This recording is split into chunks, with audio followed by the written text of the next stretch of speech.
Assalamualaikum warahmatullahi wabarakatuh. Perkenalkan, nama saya dari Seman, saya dari TBI 6C.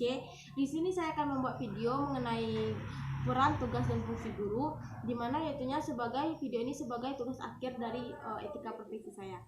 Di sini pengertian guru adalah orang yang mendidik, mengadakan pengajaran dan memberikan pembimbingan dan menambahkan pelatihan fisik atau non fisik, memberikan penilaian dan melakukan evaluasi berskala.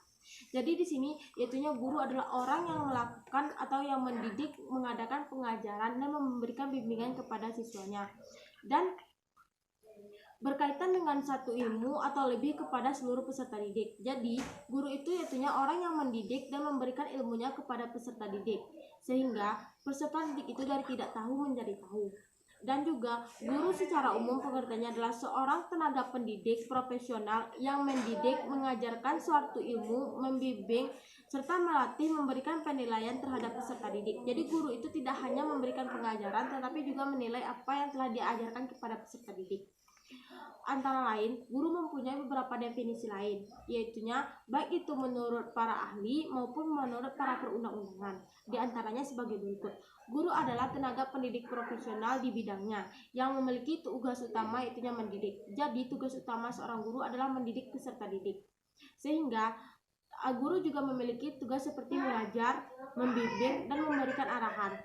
Selain itu, guru juga membimbing dan memberikan arahan kepada murid tersebut. Dari murid tersebut kurang baik, guru membimbingnya menjadi baik, atau dari muridnya itu kurang pintar menjadi lebih pintar.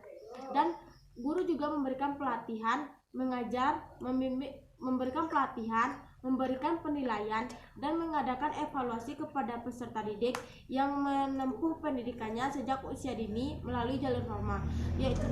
Guru mendidik peserta didik ini dari sekolah dasar. Dan bisa kita lihat seperti dari SD berlanjut kepada SMP dan ke SMA. Dan juga guru yang dididik dari SD sampai sekolah menengah ke atas itu dilalui dengan secara formal. Itu tertera dalam Undang-Undang Nomor 14 Tahun 2015. Guru juga adalah seorang yang memiliki kewenangan dan tugas dalam dunia pendidikan serta mengajarkan kepada lembaga pendidikan formal. Itu menurut salah satu para ahli M. Yusman. Guru adalah orang yang pekerjaannya atau profesinya mengajar. Itu menurut secara dari Kamus Besar Bahasa Indonesia. Syarat menjadi guru yang baik dan profesional.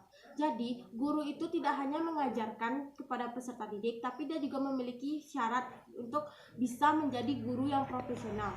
Dan tidak hanya profesional, guru juga harus baik. Karena jika guru tidak baik, walaupun sepintar apapun guru tersebut, tetapi murid tidak akan sampai dan tidak akan nyaman jika guru itu tidak baik. Nah, untuk menjadi guru yang baik dan profesional, guru atau tenaga pengajar haruslah memenuhi persyaratan yang sesuai dengan kriteria seorang guru. Karena seorang guru tidak hanya untuk melakukan tugas mengajar, tetapi juga untuk mendidik. Berbeda mendidik dengan mengajar. Mendidik hanya memberikan ilmu, tapi mengajar hanya memberikan ilmu, tapi mendidik juga memberikan nilai-nilai sikap moral secara tidak hanya mata pelajaran atau tidak hanya ilmu, tetapi juga secara akhlak. Secara umum, syarat menjadi guru yang baik yang dapat memenuhi tanggung jawabnya menjadi seorang guru adalah sebagai berikut. Yang pertama, seorang guru harus takwa kepada Tuhan Yang Maha Esa. Takwa kepada Tuhan Yang Maha Esa Allah Subhanahu wa Ta'ala merupakan syarat menjadi seorang guru. Guru tidak bisa menjadi seorang guru jika dia tidak memiliki iman atau tidak memiliki agama. Dan yang kedua, kita tahu bahwa takwa merupakan perintah dari Allah untuk menjalankan segala perintahnya serta menjauhi semua larangannya. Dalam pengertian tersebut, seorang guru haruslah mendidik anak tersebut dengan perintah agama agar dapat menjadi seorang guru yang baik dan profesional. Jadi, contohnya seperti saya, calon guru bahasa Inggris, tidak hanya menyampaikan ilmu bahasa Inggris, tapi juga harus menyampaikan ilmu agama. Kita bisa membuatnya berbagai macam selingan mata pelajaran dengan menyangkutkan ilmu kita, ilmu bahasa Inggris, ke dalam ilmu agama. karena itu merupakan syarat menjadi guru yang profesional. Selanjutnya yaitu yang memiliki akhlak dan berkelakuan baik. Jika guru tidak memiliki akhlak dan berkelakuan baik, maka guru tersebut tidak bisa dianggap sebagai guru yang profesional. Dalam syarat menjadi guru yang baik, haruslah memiliki akhlakul kalimah. Dengan akhlak serta memberlakukan yang baik, maka itu akan mampu memberikan tauladan yang baik pula bagi anak tersebut. Nah, selanjutnya, tenaga pendidik sehingga akan mencapai keberhasilan dalam mendidik anak didiknya dan akan menjadi generasi penerus bangsa yang baik serta mulia. Kita tahu bahwa guru adalah sebagai suri tauladan atau contoh anak didiknya. Jika gurunya tidak berakhlak dan tidak baik, maka contoh yang akan panutan jadi peserta didiknya, maka tidak akan terjalan secara efektif. Jika gurunya tidak baik, bagaimana dengan muridnya? Dan apabila gurunya tidak berakhlak, bagaimana juga dengan muridnya? Oke, selanjutnya yaitunya guru harus berilmu. Guru tidak bisa dianggap sebagai guru yang profesional jika dia bodoh. Nah, atau jika dia tidak berilmu. Nah, berilmu juga merupakan syarat penting menjadi guru yang juga sangat penting, karena semakin tinggi pendidikan seorang guru, maka semakin tinggi dan baik pula mutu perilakunya. Sebaik pula mutu pendidikannya. Dan segala sesuatu yang dilakukan dicapai didasari dengan ilmu yang ditandai dengan memiliki kualifikasi akademik, di mana seorang guru dimiliki tingkat pendidikannya memenuhi persyaratan yang dimana dibuktikan dengan ijazah, yakni ijazah sarjana 1. Ijazah sarjana yaitu S1 atau diploma 4. Sehingga yang dimiliki kompetensi yakni dengan seperangkat pengetahuan, keterampilan dan perilaku yang memang harus dikuasai oleh seorang guru. Dalam melaksanakan tugasnya sebagai tenaga pendidik yang memilih sertifikat pendidik, sertifikasi yang membuktikan bahwa guru tersebut sebagai tenaga pengajar yang profesional, maka syarat seorang guru harus profesional, yaitu harus memiliki sertifikasi. Nah, selanjutnya sertifikat ini bertujuan untuk suatu penghargaan terhadap guru, di mana guru tersebut telah memenuhi standar profesi guru dan profesi sertifikasi, memiliki kemampuan mendidik agar dapat mewujudkan tujuan pendidik yang sesuai dengan peraturan yang tersebut yang termasuk di dalam perundang-undangan. Nah, selanjutnya seorang guru harus memiliki sehat jasmani dan rohani. Guru tidak bisa mengajar jika dia gila, dan guru tidak bisa mengajar jika dia tidak sehat dalam jasmani. Nah, selanjutnya syarat menjadi guru juga harus memiliki kesehatan yang baik dan dapat memungkinkan bagi seseorang guru untuk menjalankan tugasnya sebagai tenaga pengajar dengan baik dan sesuai dengan tujuan dari guru tersebut. Maka kesehatan jasmani merupakan faktor yang dapat menentukan kelancaran dalam proses belajar mengajar, karena kesehatan jasmani dapat mempengaruhi semangat mengajar oleh seorang guru. Bagaimana jika gurunya bisu, bagaimana dia akan mengajar di sekolah? Nah, itu yaitu harus sehat jasmani. Nah, selanjutnya kesehatan rohani merupakan hal yang berhubungan dengan masalah moral, sehingga seorang guru harus memiliki moral yang baik agar dapat menjadi tauladan bagi anak didiknya. Nah, selanjutnya seorang guru sangatlah diharapkan dalam menjalankan tugasnya secara profesional. Adapun syarat menjadi guru yang profesional haruslah memiliki 4 kompetensi guru, yaitunya profesional yang datar dalam standar kompetensi yang sesuai dengan standar nasional pendidikan nomor 4. Kompetensi tersebut adalah kompetensi pedagogik, yaitunya kompetensi pedagogik merupakan membimbing atau mengelola pembelajaran yang merujuk kepada keseluruhan konteks pembelajaran, belajar, serta berbagai kegiatan yang berhubungan dengan kegiatan pendidik, dibimbing oleh guru atau tenaga mengajar yang meliputi pemahaman, perancangan, dan pelaksanaan pembelajaran, evaluasi hasil belajar, dan pengembangan peserta didik agar dapat mengaktualisasikan berbagai potensi yang dimiliki oleh peserta didik. Nah, selanjutnya yang kedua itunya kompetensi kepribadian. Kompetensi kepribadian merupakan kemampuan pribadi yang mantap, stabil, dewasa, arif, dan berwibawa. Seorang guru harus memiliki wibawa karena dia adalah contoh bagi anak-anak muridnya, dan dia adalah ujung tombak dari generasi muda di masa depan. Menjadi tauladan bagi peserta didik dan berakhlak mulia. Standar Nasional Pendidikan Pasal 28 ayat 3 butir B dalam pengertian guru harus mampu memberikan contoh tauladan yang baik serta mampu menjadikan inspirasi bagi anak didiknya. Setelah itu yaitunya kompetensi profesional. Kompetensi profesional merupakan kemampuan penguasaan materi, pembelajaran secara luas dan mendalam. Jadi guru tidak hanya tahu, tetapi dia juga harus secara luas dan mendalam mengetahui maksud dari ilmu yang dia ajarkan, dan memungkinkan membimbing peserta didik memenuhi standar kompetensi yang ditetapkan dalam Standar Nasional Pendidikan. Standar Nasional Pendidikan diatur dalam pasal 28 ayat 3. Dalam hal ini, seorang guru harus memiliki ilmu pengetahuan yang tinggi dan luas, serta penguasaan materi dan teknik strategi, metode yang tepat sehingga dapat mampu menerapkan dalam pembelajaran. Nah, selanjutnya yaitu kompetensi sosial.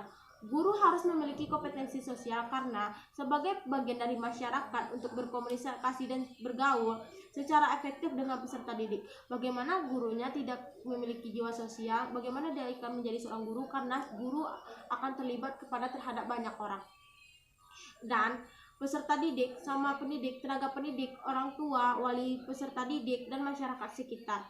Standar Nasional Pendidikan pasal 28 ayat 3 yaitu dalam butir D, dalam pengertian seorang guru harus dapat berkomunikasi serta berinteraksi dengan baik itu dengan anak didiknya maupun dengan temannya, dengan masyarakat maupun dengan anak didiknya. Selanjutnya dapat kita jelaskan jika mendidik anak dengan akhlak yang bagus maka akan menjadikan tauladan bagi anak didik tersebut, karena anak didik tergantung kepada pendidiknya. Jika pendidiknya bagus, maka anak didiknya akan memiliki adab yang baik. Nah, jika kita sebagai guru yang baik dan profesional, karena jika adab anak didik tersebut baik, maka akan berpengaruh pula kepada ilmu yang dia dapatkan. Nah, selanjutnya, tugas seorang guru dan peran seorang guru adalah sebagai seorang pendidik yang memahami fungsi dan tugas. Guru khusus ia dibekali dengan berbagai ilmu keguruan sebagai dasar, disertai pula dengan seperangkat latihan keterampilan keguruan, dan pada kondisi itu pula ia belajar memoralisasikan sikap keguruan yang diperlakukannya.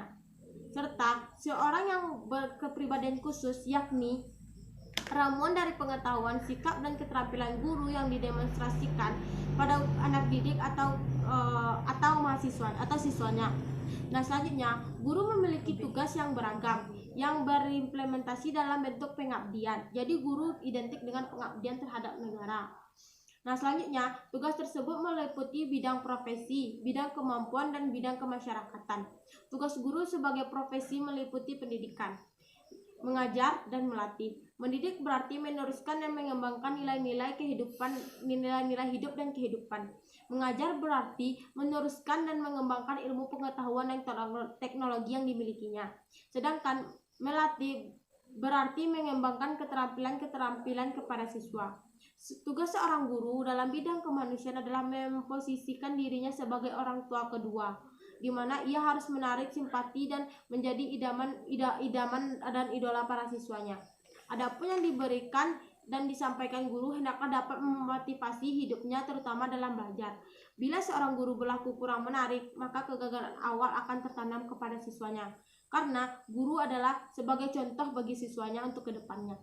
Nah, selanjutnya, dalam proses belajar mengajar, bagaimana telah diungkapkan di atas bahwa peran seorang guru sangatlah signifikan dalam proses belajar mengajar. Peran guru dalam proses belajar mengajar meliputi banyak hal seperti sebagai pengajar, manajer, supervisor, motivator, counselor, explorator, dan sebagainya. Yang akan dikemukakan di sini adalah peran yang dianggap paling dominan dan klasifikasi guru adalah sebagai demonstrator, manajer, atau guru yang akan mengelola kelas agar kelas itu menjadi efektif dan sangat menyenangkan, mediator atau fasilitator, dan evaluator. Selanjutnya, dalam pengadministrasian, dalam hubungannya dengan kegiatan pengadministrasian, seorang guru dapat berperan sebagai pengambil inisiatif, pengaruh dan penilaian kegiatan pendidikan, wakil masyarakat, ahli dalam bidang mata pelajaran, penegak disiplin, pelaksana administrasi pendidikan. Nah, selanjutnya, sebagai pribadi dirinya sendiri, guru harus berperan sebagai petugas sosial, pelajar dan ilmuwan, orang tua, teladan, dan pengaman. Seorang guru harus petugas sosial karena dia yang akan menggabungkan berbagai macam kepribadian siswa, pelajar dan ilmuwan. Dia yang akan menyampaikan ilmu kepada siswa tersebut, orang tua karena dia yang lebih tua dan dia dianggap sebagai orang tua kedua di sekolah. sebagai teladan. Guru harus sebagai teladan karena itu merupakan contoh dasar yang akan ditiru oleh siswanya. Dan sebagai pengaman, yaitu guru harus mengamankan kegiatan proses pembelajaran yang akan terjadi di kelas. Selanjutnya, secara psikologis, peran guru adalah ahli psikologi pendidikan, relationship, pembaharuan, ahli psikologi perkembangan. Dan selanjutnya yaitu kompetensi dan profesionalisme guru. Kompetensi merupakan kemampuan dan kewenangan guru dalam melaksanakan profesi keguruannya. Profesi adalah suatu bidang pekerjaan yang memerlukan beberapa bidang ilmu yang secara sengaja harus dipelajari dan kemudian diaplikasikan bagi kepentingan umum. Dengan kata lain, sebuah profesi memerlukan kemampuan dan keahlian khusus dalam melaksanakan profesinya. Pekerjaan yang bersifat profesional adalah pekerjaan yang dapat dilakukan oleh mereka yang khusus dipersiapkan untuk itu. Contohnya seperti kami calon guru bahasa Inggris, kami dilatih dan diberikan ilmu tentang itu. Selanjutnya yaitu mendasarkan pengertian-pengertian di atas, maka pengertian guru yang profesional adalah orang yang memiliki kemampuan dan keahlian khusus dalam bidang keguruan sehingga ia mampu melakukan tugas dan fungsinya sebagai guru secara maksimal. Selanjutnya yaitu yang dimaksud dengan terdidik dan terlatih bukan hanya memiliki pendidikan formal, tetapi juga harus menguasai berbagai strategi atau teknik dalam KBM, serta landasan-landasan kependidikan seperti tercantum dalam kompetensi guru dalam uraian. Dalam melakukan kewenangan profesionalismenya, guru dituntut memiliki seperangkat kemampuan kompetensi yang beraneka ragam. Namun sebelum sampai pada pembahasan komprehensif, guru harus memiliki syarat profesi, yaitu menuntut adanya keterampilan yang mendasarkan konsep dan teori ilmu dan pengetahuan yang mendalam. Yang kedua yaitu menekankan pada suatu keahlian dalam bidang tertentu sesuai dengan bidang profesinya. Yang ketiga yaitu menuntut tingkat pendidikan keguruan yang memadai. Yang keempat yaitu adanya kepekaan terhadap dampaknya masyarakat dari pekerjaan yang dilaksanakannya. Yang kelima, memungkinkan perkembangan sejalan yang dimana dinamika hidup. Jenis-jenis kompetensi. Ada kompetensi pribadi, yaitu mengembangkan kepribadian, bertakwa kepada Allah Subhanahu wa taala, berperan aktif dalam masyarakat dan mengembangkan sifat-sifat terpuji sebagai seorang guru. Berinteraksi dan berkomunikasi. Berinteraksi dan berkomunikasi dengan rekan sejawat demi mengembangkan kemampuan profesional. Berinteraksi dengan masyarakat sebagai pengembangan misi pendidikan, melaksanakan pembimbingan dan penyuluhan, membimbing siswa yang mengalami kesulitan belajar, membimbing murid yang berkelainan dan berbakat khusus, dan melakukan administrasi sekolah. Mengenakan administrasi kegiatan sekolah, melaksanakan kegiatan administrasi sekolah, melaksanakan penelitian sederhana untuk keperluan pengajaran, mengkaji konsep dasar penelitian ilmiah, melaksanakan penelitian sederhana. Kompetensi profesional menguasai landasan pendidikan, mengenal tujuan pendidikan, mencapai tujuan pendidikan nasional, mengenal fungsi sekolah dan masyarakat, mengenai prinsip-prinsip psikologi pendidikan yang dapat dimanfaatkan dalam proses belajar mengajar, menguasai bahan pengajaran, menguasai kurikulum pendidikan dasar dari menengah. Dan selanjutnya yaitu tugas dan tanggung jawab seorang guru adalah sebagai pendidik sekaligus pengajar, yaitu membantu peserta didik untuk mencapai kedewasaan. Dalam proses pembelajaran, tugas utama guru selain sebagai pengajar juga sebagai seorang pembimbing. Guru hendaknya memahami semua aspek pribadi siswanya, peserta didik baik secara fisik maupun psikologis, mengenai memahami tingkat perkembangan peserta didiknya yang meliputi kebutuhan pribadi, kecakapan, kesehatan mentalnya, dan lain sebagainya. Selanjutnya yaitu berkenaan dengan peran guru sebagai direktur pembelajaran. Guru hendaknya senantiasa menumbuhkan, memelihara, dan meningkatkan motivasi siswanya untuk belajar. Untuk guru harus mampu mengenalkan dan memahami setiap siswa baik sebagai individu maupun kelompok. Selanjutnya tanggung jawab sebagai seorang guru yaitu tuntunan pada profesionalismenya terhadap anak didik. Sudah pasti akan menambahkan tanggung jawabnya sebagai guru. Dengan menyadari berdasarkan tanggung jawab guru terhadap anak didiknya, hujan dan panas bukanlah menjadi penghalang seorang guru. Maka banyak guru-guru yang mengabdi ke daerah-daerah terpelosok seperti di Kalimantan dan Papua. Selanjutnya yaitu guru harus menuntut murid-murid belajar serta membina kurikulum sekolah, melakukan pembinaan terhadap diri siswa, kepribadian, watak, dan jasmanianya, memberikan bimbingan kepada muridnya. Nah, sekian dari saya. Nah, di sini saya bisa menyimpulkan bahwa seorang guru adalah orang yang sangat yaitunya pahlawan tanpa tanda jasa. Karena guru adalah yang mendidik kita dari kita kecil, dari kita seperti dari TK sampai kita kuliah. Dan juga guru yang memberikan seluruh ilmunya kepada kita. Bagaimana jika di Indonesia ini tidak ada guru? Akankah ada orang yang pintar? Maka di sini terima kasih telah menyaksikan video saya. Assalamualaikum warahmatullahi wabarakatuh.